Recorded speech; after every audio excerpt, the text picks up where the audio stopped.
I'm 80 years old.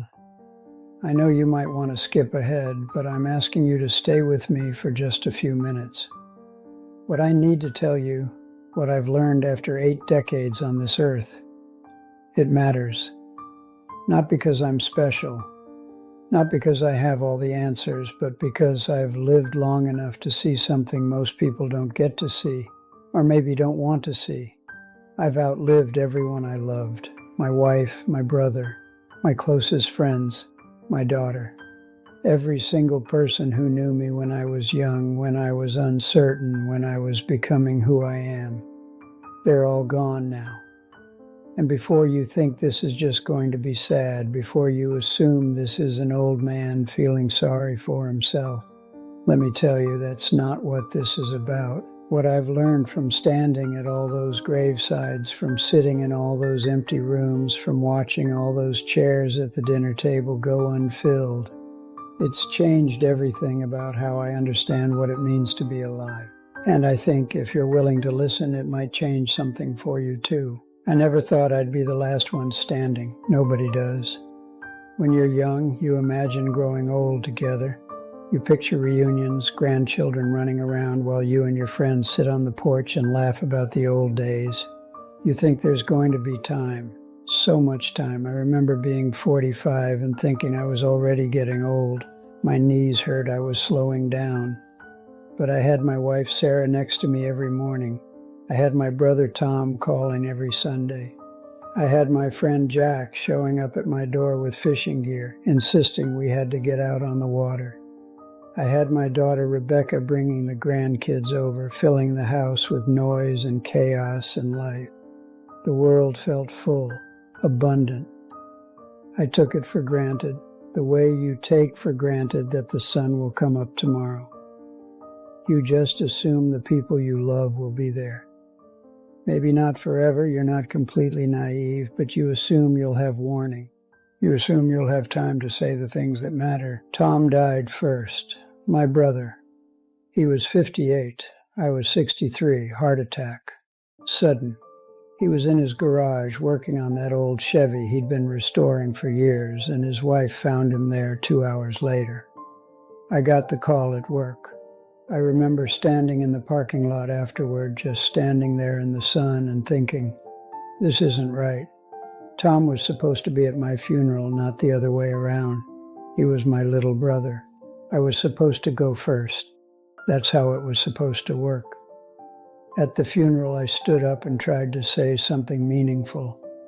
But all I could think about was how we'd spent the previous weekend arguing about politics. Stupid, heated argument about something neither of us could control, and I'd hung up angry. Our last real conversation before he died was me saying, Tom, you don't know what you're talking about, and him saying, fine, believe what you want. And both of us too stubborn to call back and make it right. I thought we had time. I thought we'd talk next Sunday the way we always did. I thought there would be a next Sunday. Here's what nobody tells you about grief. It doesn't hit you all at once. Oh, it feels like it does at first. At the funeral, during those first few weeks, you're drowning in it. But the real grief, the kind that changes you, it comes later. It comes in the small moments. 6 months after Tom died, I was at the hardware store, and I saw this tool set he would have loved. I actually pulled out my phone to call him before I remembered. A year later, something funny happened. One of those stories that only Tom would truly appreciate, and I started composing how I'd tell it to him. 2 years later, I dreamed we were kids again, building a treehouse in our backyard, and when I woke up, for just a second, I forgot he was gone. The grief isn't one big wave, it's 1,000 small waves, each one reminding you that the person you want to share your life with isn't there anymore, and you learn to swim in it. You don't have a choice. You learn to carry it with you, this absence, this hole in the shape of a person. Sarah died when I was 71. We'd been married 46 years. We'd raised a daughter together, bought 3 different houses, survived 2 recessions, nursed each other through illnesses, fought about money and parenting and whose turn it was to do the dishes, made up, made love, made a life. She was my person. That's what young people say now, right? Your person, she was mine. I knew her better than I knew myself. I could tell what mood she was in by the way she walked into a room. I knew she liked her coffee with too much cream and her eggs slightly runny, and she couldn't sleep if the bedroom was too warm. I knew she got quiet when she was truly angry and loud when she was just irritated. I knew her fears and her dreams and the exact way her hand felt in mine. Pancreatic cancer took her in 4 months. 4 months from diagnosis to gone. I watched her shrink. I watched the light go out in her eyes. I held her hand while she died in our bedroom, in the bed we'd shared for decades, and when she took her last breath, I felt something in me break that I don't think ever healed. After Sarah died, I thought I understood loneliness. I'd lost my brother. I'd lost my parents years before. But losing your wife, your partner, the person who shared your days, it's different. I'd wake up and reach for her, forgetting. I'd make coffee for 2. I'd start to tell her something and turn to find the empty chair. The house felt wrong, too quiet, too big. I couldn't stand being there, but I couldn't stand leaving either. Everything reminded me of her. The kitchen where we'd cooked together, the garden she'd tended, the closet that still held her clothes. I left them there for 2 years. I couldn't bear to box them up, to make that final acknowledgement that she wasn't coming back. People told me I should start dating again. People told me Sarah would want me to be happy. People told me I was young enough to find someone new. I was 71. I didn't want someone new. I wanted her. I wanted my wife. I wanted the person who knew me when I was 25 and stupid and full of dreams. I wanted the person who'd seen me at my worst and loved me anyway. But here's the thing. Here's what I started to understand as the months turned into years. The grief, as heavy as it was also proof. Proof that I'd loved deeply. Proof that I'd been loved. Every time I felt that ache, that terrible absence, it was because something real had existed. Something so real and so good that losing it hurt this much. I'd had 46 years with a woman who made me laugh, who challenged me, who stood by me. I'd had a brother who knew all my childhood secrets. I'd had parents who did their best. How many people get even that much? How many people live their whole lives without ever connecting the way I connected with Sarah? The pain was the price of the gift, and I wouldn't trade the gift to avoid the pain, not for anything. That's what I started to understand, sitting alone in that too quiet house. The love was worth it, all of it, even knowing how it would end. My friend Jack died when I was 74, stroke. He was in rehab, actually getting better, and then he had another one. Massive, gone before I could get to the hospital. Jack and I had been friends since high school, 56 years. We'd survived Vietnam together, though we came back different than we left. We'd been best men at each other's weddings. We'd coached Little League together, gone camping together, argued about sports and politics and the meaning of life over beers in his backyard. After Sarah died, Jack was one of the few people who could get me out of the house. He'd show up and say, "Come on, we're going to the diner," and I'd go because it was easier than arguing. He understood. His wife had died 3 years before Sarah. We didn't have to talk about it. We could just sit together, 2 old men who'd lost the women they loved, and that was enough. When Jack died, I felt something shift. I was running out of people who remembered who I'd been, running out of people who could say, "Remember when we were young and thought we'd live forever," running out of witnesses to my life, Rebecca died when I was 77. My daughter, my only child, she was 52. Breast cancer. She fought for 3 years. 3 years of surgeries and chemo and radiation and hope and setbacks and more hope. And finally, the conversation with the doctor where he said there was nothing more they could do. I sat with her at the end the way I'd sat with her mother. But this was different. This was wrong in a way that defied everything natural. Parents aren't supposed to bury their children. That's not how it's supposed to work. I was supposed to go first. She was supposed to live to be old, to see her own grandchildren grow up, to have the life that was still ahead of her. I was 77. I'd had my time. But Rebecca, she was only 52. She had so much left to do, so much left to experience. And I couldn't save her. I couldn't fix it. I couldn't take it from her and bear it myself. I could only hold her hand and tell her I loved her and watch her slip away. After Rebecca died, something in me changed. I'd lost everyone. Everyone who knew me, really knew me, was gone. My wife, my brother, my friends, my daughter. Even most of my cousins had passed. The few relatives I had left, we exchanged Christmas cards. That was it. I was alone in a way I'd never been alone before. I was the last one standing. The last one who remembered our family dinners, our vacations, our traditions. The last one who remembered Sarah's laugh or Tom's terrible jokes or Rebecca's first day of kindergarten. When I died, those memories would die with me. There would be no one left to say, remember when, no one to carry those stories forward. I sat in my house, surrounded by photographs of people who were gone, and I realized I was living in a museum of my own life, and I was both the curator and the only visitor. I want to tell you what happened next, because this is the part that matters. This is the part I need you to hear. I was 78, and I was sitting in my kitchen one morning drinking coffee, looking at the empty chairs around my table, and I had a choice. I could stay in this museum. I could spend whatever time I had left mourning what I'd lost, protecting these memories, keeping everything exactly as it was the last time each person was alive. I could live in the past, or I could do something different. I started small. I joined a book club at the library. I know it sounds ridiculous, an old man joining a book club, but I went, and I met people, strangers.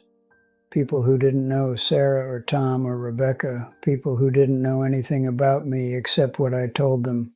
And at first I hated it. I hated that they didn't know my history.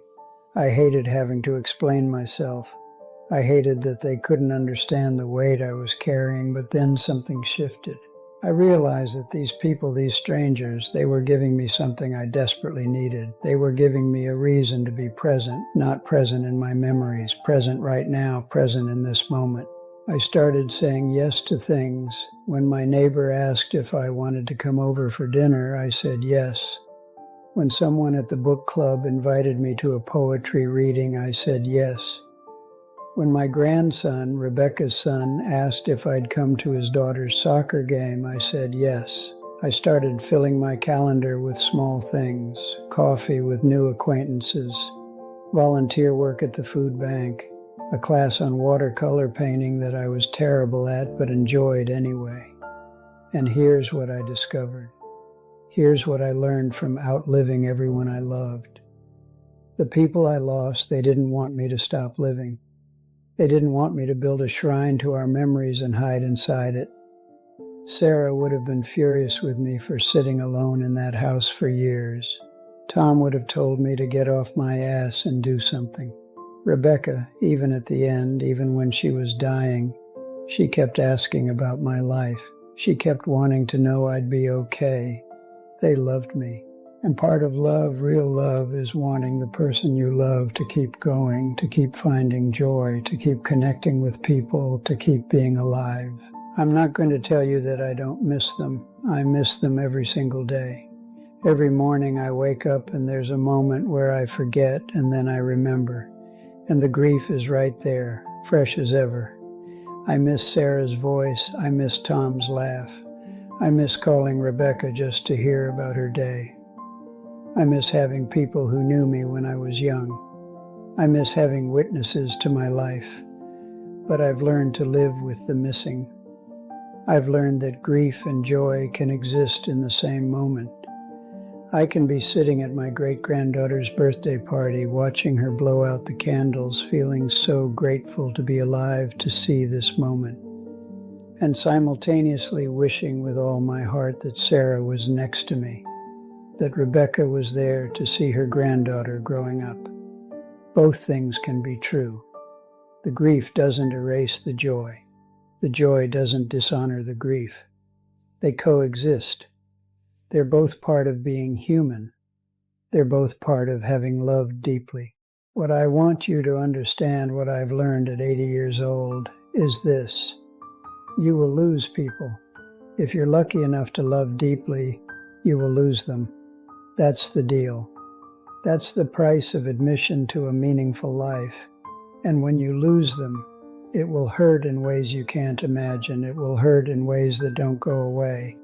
But the alternative, living a life where you protect yourself from that pain by never really loving anyone, by never really letting anyone in, that's not living. That's just existing. The pain is the proof. The grief is the receipt for the gift. And the gift, the love, the connection, the years of showing up for each other, of being known, of being seen. That's everything. That's the whole point. I wouldn't trade one day with Sarah to avoid the pain of losing her. I wouldn't trade one argument with Tom to avoid missing him now. I wouldn't trade one moment of Rebecca's childhood, her teenage years, her adulthood, her illness, nothing, to avoid the agony of burying her. The love was worth it, all of it, every bit of it. And here's the other thing I've learned, the thing that's maybe even more important. You have people in your life right now, people you love, people who love you. I know you're busy. I know you have plans and obligations and distractions. I know it feels like there's time. I know you think you'll call them tomorrow. You'll visit next month. You'll have that conversation eventually. But listen to me. Listen to someone who's run out of tomorrows with everyone he loved. Call them today, visit them now, have the conversation you've been putting off. Tell them what they mean to you, ask them about their lives. Really listen to their answer. Sit at the table with them, look at them, see them. Because one day, and I promise you this, one day that chair will be empty. One day you'll reach for the phone and remember they're not there anymore. One day you'll have something to say and no one to say it to. Don't wait. Don't assume there's time. There might be. You might have decades left together, but you also might not. And you'll never regret showing up. You'll never regret saying I love you. You'll never regret being present. I've started sharing my story now. Not just with you here, but with people in my life. With my grandson. With the friends I've made. With strangers at the coffee shop who ask why an old man is sitting alone. I've learned that my memories don't have to die with me. When I tell someone about Sarah, about the way she used to hum while she cooked, about how she'd leave notes in my lunch when I was working construction, about how she held my hand through my father's funeral and never once told me to be strong or stop crying. When I tell these stories, Sarah lives again for a moment.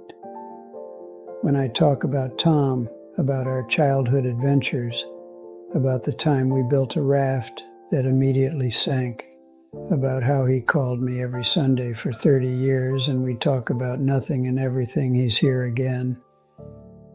When I share Rebecca's story, when I talk about teaching her to ride a bike, about her terrible teenage poetry, about how brave she was at the end, she's not just gone.